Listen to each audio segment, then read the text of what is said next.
갑자기 뒤통수가 찌릿하고 마치 전기가 통하는 것 같은 이 통증, 혹시 여러분도 경험해 보셨나요? 오늘은 이 고통스러운 후두신경통의 모든 것을 알려드리도록 하겠습니다. 안녕하세요. 여러분들의 신경 쓰이는 것들을 해결해드리는 신경과 전문의 황재춘입니다. 최근 스마트폰 사용이 늘어나면서 후두신경통으로 고생하시는 분들이 정말 많아졌습니다. 특히 한 환자분은 1년 동안 5번 넘게 후두신경통이 재발하여서 치료를 받으신 분도 있었는데요. 오늘은 이 후두신경통의 원인부터 치료법까지 자세히 알려드리도록 하겠습니다. 먼저 후두신경이 정확히 무엇인지 알아보겠습니다. 그림에서 보시는 것처럼 우리 머리 뒤쪽에는 세 쌍의 중요한 감각신경이 있습니다. 대후두신경, 제3후두신경, 그리고 소후두신경입니다. 이 신경들은 우리 머리 뒤쪽에 모든 감각을 담당하는데요. 마치 전기선처럼 다양한 감각 신호를 뇌로 전달합니다. 만지는 촉각이라던가 뜨겁고 차가운 온도 감각, 바늘로 찔렀을 때 느끼는 통증 감각, 이 모든 것들이 이 후두신경을 통해서 뇌로 전달되는 것입니다. 그런데 이 감각신경에 문제가 생기면 어떻게 될까요? 컴퓨터가 오작동을 일으키는 것처럼 신경도 잘못된 신호를 보내기 시작합니다. 그냥 머리카락을 스쳤을 뿐인데 갑자기 전기가 통하는 것 같은 찌릿한 느낌을 느낄 수도 있고요. 바늘로 찌르거나 칼로 베이는 것 같은 날카로운 통증이 생길 수도 있습니다. 심한 경우에는 만지거나 하는 자극이 없었는데도 이런 통증이 발생하기도 합니다. 이렇게 신경의 오류로 인한 날카로운 통증을 신경통이라고 하는데 후두신경 이상으로 발생하였으니 후두신경통이라는 진단을 내리는 것입니다. 이런 후두신경통이 한번 발생하면 날카로운 통증이 수분 그리고 수시간 간격으로 사라졌다가 다시 반복하는 것을 반복하는 특징이 있습니다. 후두신경통이 발생하는 원인은 크게 두 가지로 나눌 수 있는데요. 압박 그리고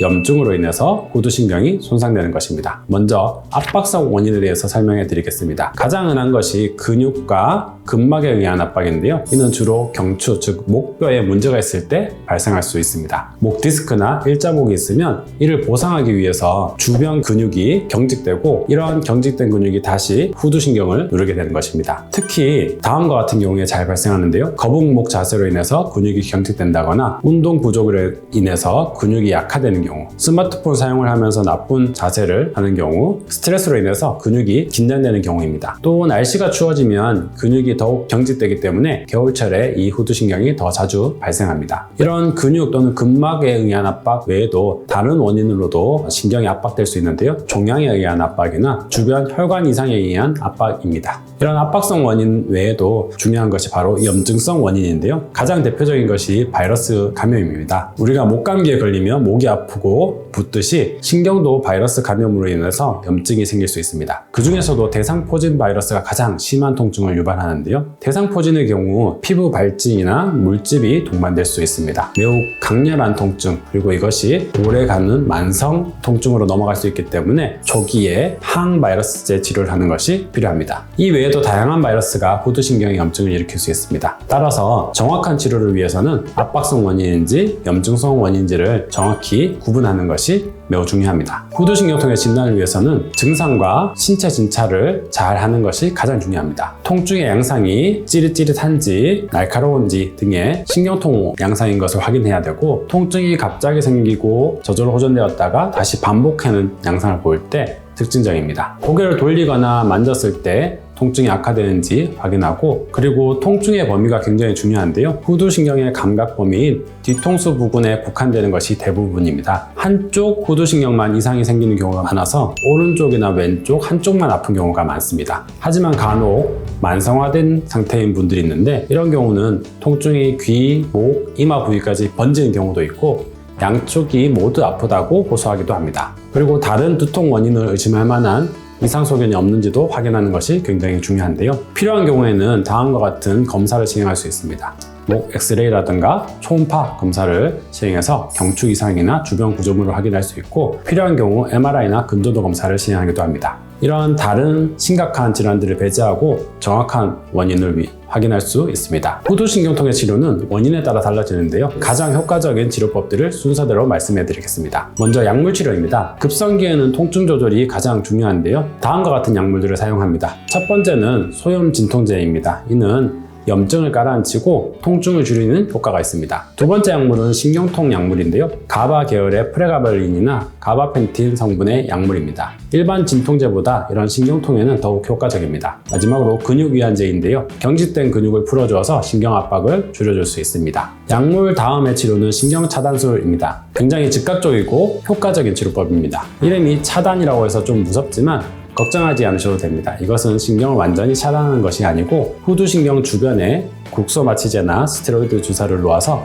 신경 압박을 줄여줄 수도 있고 염증을 가라앉히는 치료입니다. 보통 일주일 간격으로 2, 3회 정도 시행하고 효과가 좋은 경우에는 한 번만으로도 충분히 치료가 될 수 있습니다. 주사가 무서운 경우에는 물리치료도 효과적일 수 있는데요. 온열치료, 전기치료, 그리고 고주파 치료 등으로 경직된 근육을 이완시켜주고 혈액순환을 개선시켜줌으로써 염증을 가라앉히고 신경 압박을 풀어줄 수 있습니다.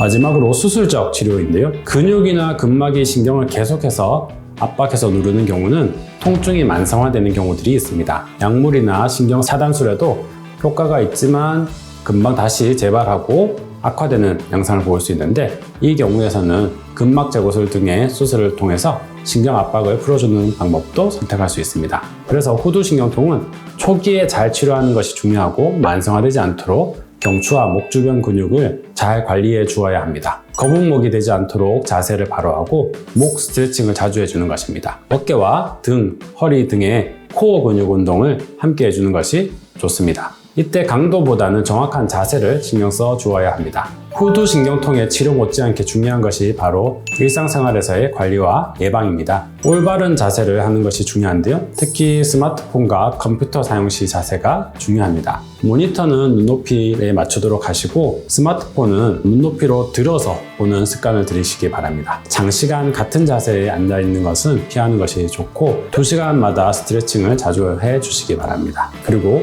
신경이 손상받지 않도록 충분한 수면을 취하고 스트레스를 관리하는 것, 적절한 운동을 해주는 것, 마사지를 해주는 것 역시 도움이 될 수 있습니다. 만약 후두신경통처럼 뒤통수가 아프지만 다음과 같은 경우에는 즉시 병원을 방문하시기 바랍니다. 통증이 2주 이상 지속될 때 또는 다리에 힘이 빠진다거나 심한 어지러움증이 동반되는 경우, 말 발음이 어눌한 경우에서는 뇌혈관 질환과 같은 심각한 질환의 신호일 수 있기 때문에 병원을 빠른 시간 내에 방문하여 전문의 상담을 받으시기 바랍니다. 오늘 설명드린 것처럼 후두신경통은 조기에 발견하고 치료하면 충분히 좋아질 수 있는 질환입니다. 하지만 방치하고 생활습관 조정을 하지 않는다면 만성 통증으로 진행될 수 있으니 증상이 있다면 반드시 신경과 전문의와 상담하셔서 제대로 된 치료를 받으시기 바랍니다. 궁금한 점이 있다면 댓글로 남겨주세요. 성심성의껏 답변을 해드리도록 하겠습니다. 오늘도 통증 없는 건강한 하루 보내시기 바랍니다. 오늘 영상이 도움이 되었다면 좋아요 그리고 구독 부탁드립니다. 신경과 전문의 황재순이었습니다.